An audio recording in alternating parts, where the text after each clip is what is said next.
नमस्कार। शब्द विन्यास 666 पर आप सभी लोगों का पुनः पुनः स्वागत और अभिनंदन। कहानियों के इस डगर पर हमारे हमसफर बने रहने के लिए बहुत बहुत शुक्रिया। इस मंच से जुड़े सभी सखियों और सारे सखाओं के लिए आज हम मन्नू भंडारी की एक कहानी लेकर आए हैं, स्त्री सुबोधिनी। एक गंभीर विषय को भी मन्नू जी ने जिस व्यंग्यात्मक अंदाज में, जिस चुटीली अंदाज में कहा है, वह अवश्य ही प्रशंसनीय है। मन्नू जी की रचनाओं की पहचान जिस गंभीर विषय वस्तु और उनके गहरे एहसासों की वजह से होती है, उससे नितांत विपरीत अंदाज में ये कहानी कही गई है। आज हम कहानी का प्रथम अंक सुनेंगे, तो सुनना प्रारंभ करें। प्यारी बहनों, ना तो मैं कोई विचारक हूं, ना प्रचारक, ना लेखक, ना शिक्षक। मैं तो एक बड़ी मामूली सी नौकरी पेशा घरेलू औरत हूं, जो अपनी उम्र के 42 साल पार कर चुकी है। लेकिन इस उम्र तक आते आते जिन स्थितियों से मैं गुजरी हूं, जैसा अहम अनुभव मैंने पाया, चाहती हूं बिना किसी लाग लपेट के उसे आपके सामने रखूं और आपको बहुत सारे खतरों से आगाह कर दूं। मैं जानती हूं कि अपने जीवन के निहायत ही निजी अनुभवों को यूं सरेआम कहकर मैं खुद अपने लिए बहुत बड़ा खतरा मोल लूंगी। मेरे मात्र 5 साल के अल्पकालीन विवाहित जीवन पर भी संकट आ सकता है। पर क्या करूं? मेरा नैतिक दायित्व मुझे ललकार रहा है कि अपनी हजार हजार मासूम किशोरी बहनों को, जो या तो ऐसी ही स्थिति में पड़ी है या कि कभी भी पड़ सकती हैं, अपने अनुभव से कुछ नसीहत दूं, बर्बादी की ओर जाने से बचा लूं। खतरा उठाकर भी यदि मैं 2-4 बहनों को। क्या कहा? आपकी दिलचस्पी बेकार की लफाजी में नहीं है? आप असली बात जानना चाहती हैं? बहुत अच्छे। लफबाजी के प्रति यदि आपके मन में अरुचि है तो यह बहुत शुभ लक्षण है, बहुत शुभ। आप शर्तिया बहुत सारे खतरों से बची रहेंगी। सांप का काटा और बातों का मारा व्यक्ति बेचारा उठ नहीं पाता। मुझे ही देखिए, मेरी जो दुर्दशा हुई थी उसका कारण। अच्छा, अब एक भी बेकार की बात नहीं, बिना किसी लाग लपेट के सीधी बात सुनिए, सीधी और सच्ची। मेरा अपने बॉस से प्रेम हो गया। वाह, आपके चेहरों पर तो चमक आ गई। आप भी क्या करें, प्रेम कमबख्त है ही ऐसी चीज, चाहे कितनी भी पुरानी और घिसी पिटी क्यों ना हो जाए, एक बार तो दिल फड़क ही उठता है, चेहरे चमचमाने ही लगते हैं। खैर, तो यह कोई अनहोनी बात नहीं। डॉक्टरों का नर्सों से, प्रोफेसरों का अपनी छात्राओं से, अफसरों का अपनी स्टेनो सेक्रेटरी से प्रेम हो जाने का हमारे यहाँ आम रिवाज है। यह बात बिल्कुल अलग है कि उनकी ओर से इसमें प्रेम कम और शगल ज्यादा रहता है। पर यह बात तो मुझे बहुत बाद में समझ में आई। मैंने तो अपनी ओर से ईमानदारी के साथ ही शुरू किया था, ईमानदारी और समर्पण के साथ। शिंदे नए तबादला होकर हमारे विभाग में आए थे, बेहद खुशमिजाज और खूबसूरत, आंखों में ऐसी गहराई कि जिसे देख ले वह गोते ही लगाता रह जाए। बड़ा शायराना अंदाज था उनका और जल्दी ही मालूम पड़ गया कि वे कविताएं भी लिखते हैं। पत्र पत्रिकाओं में वे धड़ाधड़ छपती भी रहती हैं और इस क्षेत्र में उनका अच्छा खासा नाम है। आयकर विभाग की अफसरी और कविताएं, है ना कुछ बेमेल सी बात, पर यह उनके जीवन की हकीकत थी। मैं स्थितियों और उम्र के उस दौर से गुजर रही थी जब लड़कियों में प्रेम के लिए विशेष प्रकार का लप-लप भाव रहता है। बूढ़ी माँ तीनों छोटे भाई बहनों को लेकर गांव में रहती थी और मैं इस महानगरी में कामकाजी महिलाओं के एक हॉस्टल में। ना घर का कोई अंकुश था और ना ही इस बात की संभावना कि कहीं मेरा ठौर ठिकाना लगा देंगे। मेरा ठिकाना वे लगाते भी क्या, उनकी जिंदगियां ठिकाने लगी रहे और घर की मशीन जैसे तैसे चलती रहे, इसके लिए मुझे ही हर महीने मनी ऑर्डर में तेल डालकर भेजना पड़ता था। सब ओर से असुरक्षित और असहाय होकर ही मैंने जिंदगी के 27 साल पूरे कर लिए और एकाएक ही मुझे लगने लगा कि नहीं, इस तरह अब और नहीं चलेगा। हर रोज हजार हजार रिक्शाएं मुंह बाए खड़ी रहती और मैं उनके सामने ढेर हो जाती। आखिर मैंने अपनी नाक और आंखों को कुछ अधिक सजग और तेज कर लिया। बस ऐसा करते ही मुझे हर नौजवान की नजरों में अपने लिए विशेष संकेत दिखने लगे और उनकी बातों में विशेष अर्थ और आमंत्रण की गंध आने लगी। तभी भिड़ गया शिंदे। उसके तो संकेत भी बहुत साफ थे, निमंत्रण भी बहुत खुला। लगा किस्मत ने 56 पकवानों से भरी थाली मुझ भुक्कड़ के आगे परोस कर रख दी है। सो मैंने ना उसका आगा पीछा जानने की कोशिश की और ना अपना आगा पीछा सोचने की। बस आंख मूंदी और प्रेम की डगर पर चल पड़ी।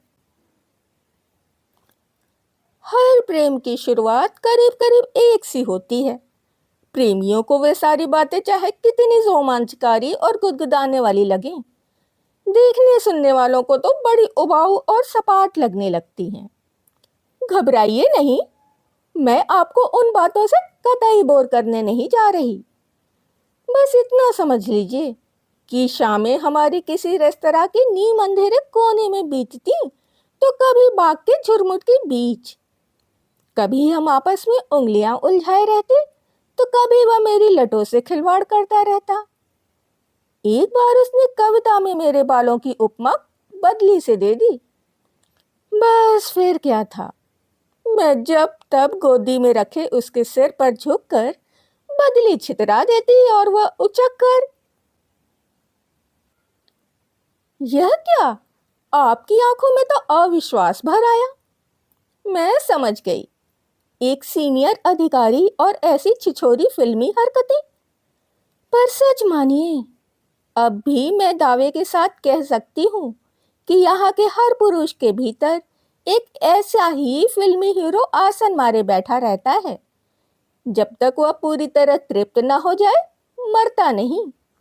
उम्र के किसी भी दौर पर, उस समय चाहे वह 6 बच्चों का बाप ही क्यों ना हो, जरा सा मौका मिलते ही भड़बड़ा कर जाग उठता है और पूरी तरह अपनी गिरफ्त में जकड़ लेता है। फिर तो बड़ी बड़ी तोपें तक ऐसी बचकाना और बेवकूफाना हरकतें करती हैं कि बस तौबा, न कोई शर्म न उम्र का लिहाज। आजकल की लड़कियों ने इस राज को अच्छी तरह समझ लिया है, इसलिए वो शादी करते ही हनीमून जाने को लग जाती हैं। फिर किसी पहाड़ी जगह में सारे नाज नखरों के साथ फिल्मी अदाकारी की तर्ज पर प्रेम के ऐसे ऐसे दिलकश दांवपेच दिखाती हैं कि हीरो साहब पूरी तरह ढेर। कम से कम आगे के 10 साल तो सुरक्षित, पर हनीमून की नौबत तो शादी के बाद ही आती है ना। मैं तो उन बहनों को सावधान करना चाहती हूँ जो शादी के पहले ही इस हीरो के चंगुल में आकर अपनी को चौपट कर लेती हैं। माफ कीजिए, फिर बहक गई। क्या करूं? चाहती हूं इस प्रसंग की एक एक बारीकी आपको समझा दूं, वरना इस चक्कर में फंसने के बाद तो समझ एकदम भोथरी हो जाती है, जैसे मेरी हो गई थी। हाँ, तो मेरा और शिंदे का प्रेम चल निकला। एक बात साफ कर दूं, बहुत जरूरी है। आप कहीं यह न समझ लें कि मैं शिंदे से इसलिए प्रेम करने लगी थी कि वो मेरा बॉस था और उसके प्रेम के प्रकाश में मुझे अपना कैरियर दिपदिपाता हुआ दिखाई देता। नहीं, प्रेम जैसी पवित्र चीज को मैं घटिया किस्म के स्वार्थों से अलग करके ही देखती थी। तभी तो पूरे 8 साल तक शिंदे के प्रेम की अखंड ज्योत जलाए अपने को होम करती रही। लीजिए, आप हंस रही हैं। क्या करूं? मुश्किल यह है कि टुच्चे लोगों ने प्रेम में निहायत ही घटिया किस्म के घालमेल करके उसे इतना हल्का, झूठा और बाजारू बना दिया है कि उसके असली रूप की बात करते ही लोग हंसने लगते हैं। पर आप मेरी बात का यकीन मानिए, मेरा प्रेम कतई कतई कैरियर ओरिएंटेड नहीं था। बड़ी मुश्किल से पाए हुए अपने इस विवाहित जीवन को दांव पर लगाकर अपनी जो ये दुख भरी गाथा सुना रही हूँ, वह भी केवल उन्हीं बहनों के लिए जो प्रेम को मीरा भाई के भाव से ग्रहण करती हैं। हाँ, तो मैं पूरी तरह शिंदेमयी हो गई। पर तभी एक भयंकर झटका लगा, बल्कि कहूं कि जो लगा उसके लिए झटका शब्द हल्का ही है। मालूम पड़ा कि शिंदे की एक अदद बीवी है जो पहली बार पुत्रवती बनकर 5 महीने बाद अपने मैके से लौटी है। यानी एक अदद बीवी और एक अदद बच्चा। मुझे तो सारी दुनिया ही लड़खड़ाती नजर आने लगी। लगा मैं बहुत बड़ा धोखा खा गई हूं। मेरे भीतर गुस्सा बुरी तरह बलबलाने लगा। इसने यह बात बताई क्यों नहीं? और बीवी बच्चे के रहते मेरी ओर प्रेम का हाथ बढ़ाने का मतलब? मैंने जब भी उससे घर और घर वालों के बारे में पूछा, वह 3-4 शेर दोहरा दिया करता था, जिसका शाब्दिक अर्थ होता था, मेरा न कोई घर है न दर, न कोई अपना न पराया। इस जमीन और आसमान के बीच में मैं अकेला हूं, बिल्कुल अकेला। पर मेरे लिए इन शेरों का सीधा साधा अर्थ था, हरी झंडी, लाइन क्लियर। सो मैं सपाटे से चल पड़ी, बल्कि चलने में थोड़ी फुर्ती भी थी। आप तो जानती ही होंगी कि इस उम्र तक शादी न होने पर लड़कियों में एक खास तरह की हड़बड़ाहट आ जाती है। चाहती हैं जैसे भी हो जल्दी से जल्दी प्रेमी को पूरी तरह कब्जे में करके पति बनाकर अपनी टेट में खोस लें। झूठ नहीं बोलूंगी, मैं भी इसी नेक इरादे से लपक रही थी कि बीच में ही औधे मुंह गिरे। पर गिरने नहीं दिया शिंदे ने, हाथों हाथ झेल लिया। गुस्से से मैं पगला रही थी और आंखों से आंसुओं की झड़ी लगी हुई थी। मन हो रहा था सामने बैठे इस आदमी की चिंदियां बिखेर कर रख दूं और फिर कभी इसकी सूरत नहीं देखूं। पर उसने बिना किसी बात का मौका दिए मुझे बाहों में भर लिया और धुआंधार रोने लगा। पिता के दबाव में आकर की हुई शादी मेरे जीवन की सबसे बड़ी ट्रेजेडी बन गई। बीवी के रहते भी मैं कितना अकेला हूं। दो अजनबियों की तरह एक छत के नीचे रहने की यातना। ऐसी ऐसी बातों के न जाने कितने टुकड़े आंसुओं से भीग भीग कर टपक रहे थे।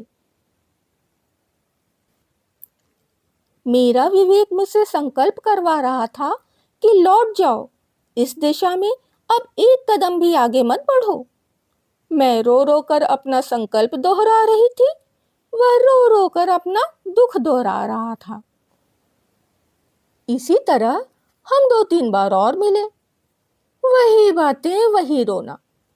मैंने सोचा था कि आंसुओं के साथ मैं अपना सारा प्रेम और गम भी बहा दूंगी और हमेशा के लिए अलविदा कहकर लौट आऊंगी। पर हुआ एकदम उल्टा। आंसुओं के जल से सिंचकर प्रेम की बेल तो और ज्यादा लहलहा उठी। अब देखिए ना, मीरा का पद असुअन जल सींच सींच बचपन से पढ़ा था, पर हम सबकी ट्रेजेडी यही है कि स्कूली शिक्षा को जीवन में गुनते नहीं। शिक्षा एक तरफ, जीवन एक तरफ, इसीलिए ठोकर खाते हैं। यही हुआ। उसका दुखी और दयनीय चेहरा देखकर मेरे मन में प्रेम का ज्वार उमड़ने लगा। उसके आंसुओं ने प्रेम को इतना गीला और रपटीला बना दिया कि वापस मुड़ने को तैयार मेरा पैर अपने आप को स्वाहा करने के लिए आगे बढ़ गया। पर इतना सब करने के बावजूद मेरी आंखों में जब तब संदेह और आशंका के डोरे उभर आते। मेरी पकड़ में अब पहले जैसी मजबूती नहीं रह गई। शिंदे इस मैदान का पक्का खिलाड़ी था। मेरे असमंजस और दुविधा को चट भाप गया। केवल भाप ही नहीं गया, वरन उसने यह भी महसूस कर लिया कि बीवी की उपस्थिति से हमारे प्रेम में आपातकालीन स्थिति पैदा हो गई है। अब यदि उसे बचा कर रखना है तो प्रेम करने के तरीके में एक क्रांतिकारी परिवर्तन लाना होगा। बिना उसके मामला चलने वाला नजर नहीं आ रहा था। रेस्तरां और बाग बगीचों के बीच तो यह परिवर्तन आ नहीं सकता था, इसलिए बड़ी शिद्दत के साथ एक कमरे की तलब महसूस होने लगी। वैसे पहले भी कई बार वह अपनी इस तरह की इच्छा और जरूरत का इजहार कर चुका था, पर मैंने हमेशा दो टूक जवाब पकड़ा दिया। आप विश्वास करें या ना करें, पर निश्चय ही मैं पहले बड़े संस्कारों वाली लड़की थी। हर तरह की मर्यादा में मेरा पूरा विश्वास था। उस तरह के आमंत्रण को मैं स्वीकार कर ही नहीं सकती थी। परिस्थिति ने मुझे बेहद बेहद कमजोर बना दिया था और मैं सोचने लगी थी कि यदि पूरी तरह पाना है तो अपने को पूरी तरह देना भी पड़ेगा। 3-4 कमरा मुलाकातों में ही मैंने समझ लिया कि इन मुलाकातों के कारण उसके भीतर किसी तरह का अपराध बोध या कुछ गलत करने का भाव लेश मात्र भी नहीं है। वह काफी तृप्त और छका हुआ लगता था। मुझे समझते देर नहीं लगी कि शरीर के स्तर पर भी मैंने अपने को उसके लिए अनिवार्य बना लिया है। मुझे पक्का विश्वास हो गया कि मेरा यह समर्पण तुरप के इक्के की तरह कारगर सिद्ध होगा और बाजी मेरे हाथ। निश्चय ही इन मुलाकातों ने मेरे प्रेम को बड़ी मजबूत बैसाखियां थमा दी और मेरे लड़खड़ाते कदम फिर जम गए। वह मेरे साथ भविष्य की योजनाएं बनाता, पर उन्हें अमल में लाएं तब तक के लिए एक मौन समझौता हम लोगों के बीच हो गया। अपना शरीर, अपनी भावनाएं उसने मेरे जिम्मे कर दी और घर, बच्चा, बूढ़ा बाप और सारी पारिवारिक खिचखिच बीवी के जिम्मे। इस विभाजन से मैं कुछ समय के लिए परम प्रसन्न। यूं भी इस उम्र में आदमी को सबसे ज्यादा भरोसा अपने शरीर पर ही होता है। शरीर पा लिया, समझो दुनिया जहान हथिया लिया। ऊपर से मुझे वह कभी बातों से तो कभी कविताओं से समझाता रहता कि मन और शरीर की पवित्र भूमि पर ही असली प्रेम पनपता है। घर की चार दीवारी के बीच निरंतर होने वाली खिचखिच में तो वह मरता ही है। मैं समझती रहती और अपने को बहुत पुख्ता जमीन पर महसूस करती। वह बातें ही ऐसी करता कि संदेह की कोई गुंजाइश नहीं छोड़ता। मुझे पूरा विश्वास था कि एक दिन वह खूंटे से उखड़कर मेरी गिरफ्त में आ जाएगा। अभी आपने सुना मन्नू भंडारी जी की कहानी स्त्री सुबोधिनी। आज हमने इसका प्रथम अंक सुना है। इसका द्वितीय और अंतिम अंक अगली कड़ी में। यदि आपको कहानी पसंद आ रही हो तो इसे लाइक कर सकते हैं, मित्रों और परिवारजनों में शेयर कर सकते हैं। नए सदस्य चैनल को सब्सक्राइब कर लें और बेल आइकन को दबाना बिल्कुल भी ना भूलें। कहानियों से संबंधित या प्रस्तुतिकरण से संबंधित कोई भी विचार या सुझाव हो तो आप कमेंट्स के जरिए हम तक पहुंचा सकते हैं। अभी के लिए विदा।